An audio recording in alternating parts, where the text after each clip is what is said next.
Now let's look at some more problems of solving quadratics by extracting the square root. So the first problem let's do is let's solve for x, and let's give him the problem 6x minus 1 squared plus 18 is equal to 138. So first, is this a simple problem of extracting the square roots? Well, what you need to look at is there a squared term and nothing else? In fact, here there is. There's a squared term here, but there's no x term anywhere. So then the problem is going to be easy. You simply isolate the squared term and then take the square root of both sides. So first thing I'm going to do is I'm going to subtract 18 from both sides, and I get 6. X minus 1 squared is 120. And then I'm going to divide by 6 and divide by 6, and the 6's cancel. And I get x minus 1 squared is equal to 20. And now I'm going to take the square root of both sides. When I take the square root of this side, it cancels. You get x minus 1. Take the square root of this side, you have to put plus or minus here, plus or minus square root of 20. And then I'm going to simply add 1 to both sides. So I get x is equal to 1 plus or minus square root of 20. I can simplify square root of 20. Think about square root of 20. Are there two numbers that multiply to 20, but one is a perfect square? I think it's going to be 4 and 5. So your final answer is minus 1 plus or minus 2 root 5.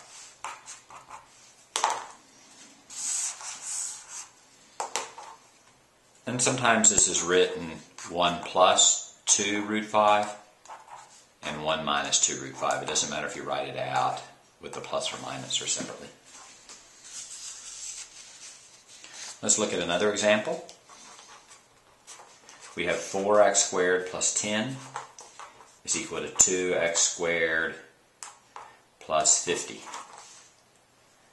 So first I'm going to get all the x squareds on one side. It doesn't matter if I get them to the left or right. I'm going to put them on the left here.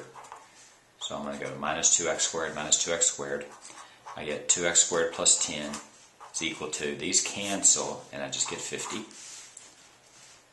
So now I'm going to subtract 10 from both sides, and I get 2x squared is equal to 40. And then I'm going to divide by 2. And I get x squared is equal to 20. And you get x is equal to plus or minus square root of 20, or x is plus or minus 2 root 5 again. Why 2 root 5? Because square root of 20 is equal to square root of 4, square root of 5, 2 root 5. So what can go wrong on a problem like this? Well, one possibility is you have to be careful about problems that have no solution. So let's do one more. Let's solve 5 minus 3x squared is equal to, let's do 32. So the first thing I'm going to do is I'm going to subtract 5. I get minus 3x squared is equal to 27. And then divide by minus 3 and divide by minus 3, and I get x squared is equal to minus 9. Take the square root of both sides, I get plus or minus the square root of minus 9. Now that looks like it might be easy, maybe 3 or minus 3, but turns out it's not. If you think about square roots, the square root of 25 is 5. And the reason is because 5 times 5 is 25. So if the square root of minus 9, you have to find two numbers that multiply to a negative number, which can't happen. So this does not exist. The square root of a negative number does not exist. So this is going to be no real solution. Now it is true that you can use imaginary numbers, and that's in a following video, but at least in a problem like this, you would simply say no real solution. And that's how you solve quadratic equations, by extracting the square root.